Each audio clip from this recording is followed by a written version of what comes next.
কে বলেছে বলুন তো 15 মিনিটের মধ্যে নাস্তা বানানো যায় না। আজকে আমি আপনাদের সাথে শেয়ার করব 15 মিনিটের মধ্যে কিভাবে চিকেন দিয়ে একটি সুন্দর নাস্তা বানিয়ে নিতে পারবেন। চলুন তাহলে শেয়ার করা যাক কিভাবে বানিয়ে নিলাম।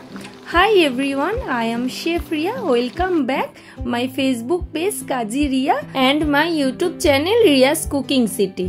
প্রথমেই আমি নেব 200 গ্রাম মতন বোনলেস চিকেন। এবারে আমি চিকেনটিকে সুন্দর করে একটি ব্লেন্ডারের সাহায্যে ব্লেন্ড করে দেব। আর এর সাথে অ্যাড করব হাফ পেঁয়াজ কুচি আর 2 ইঞ্চি মতন আদা আর 7-8টি মতন রসুনের কোয়া। ভালোভাবে ব্লেন্ডারের সাহায্যে একদম মিহি করে ব্লেন্ড করে নেব। দেখো কত সুন্দরভাবে ব্লেন্ড করে নিয়েছি আমি। এবারে একটি বোলসে আমি ব্লেন্ড করা চিকেনগুলি সব ঢেলে নিয়ে এবার কিছু মশলা আমি অ্যাড করে নেব।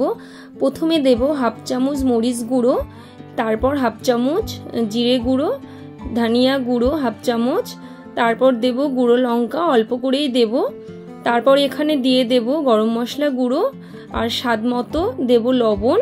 এরপরে একটু চিলি ফ্লেক্স অ্যাড করে নিয়ে আর কেনা ব্রেড ক্রাম্ব ছিল আমার, সেটা অ্যাড করে নেব 2 মুঠো মতন।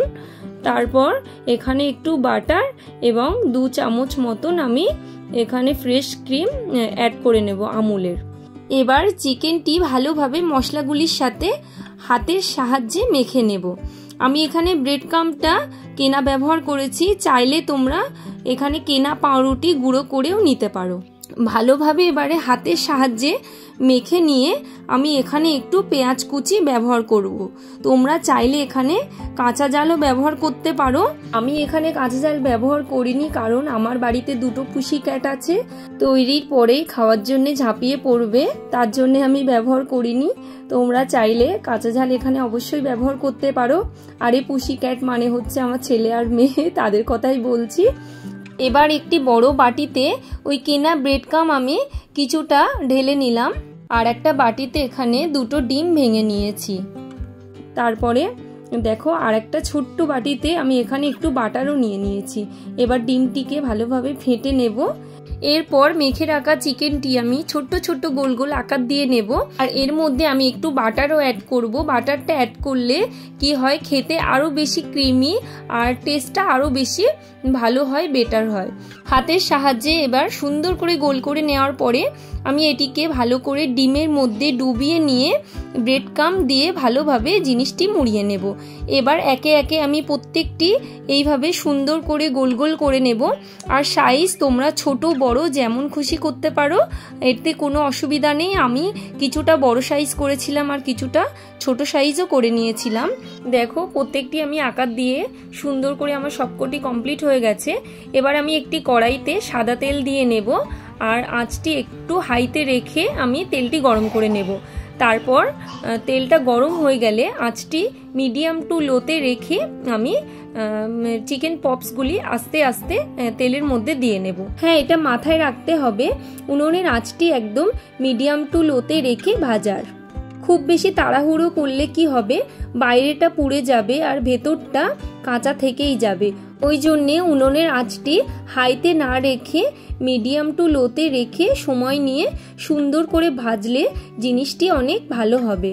দেখুন আস্তে আস্তে চিকেন পপসগুলি আমার লাল হতে শুরু করেছে। আমি একটি স্প্যাচুলারের সাহায্যে খুব সুন্দর করে উল্টে পাল্টে সব দিকটি লাল করে নেব। দেখুন এদিকে ভাজাও কমপ্লিট হয়ে গেল চিকেন পপসগুলি। এবার আমি একে একে তেল থেকে প্রত্যেকটি একটি পাত্রে তুলে নেব এই ঝাঁঝরি হাতার সাহায্যে। এবার পরের চিকেন পপসগুলি ঠিক একই নিয়মে আমি ভেজে নেব।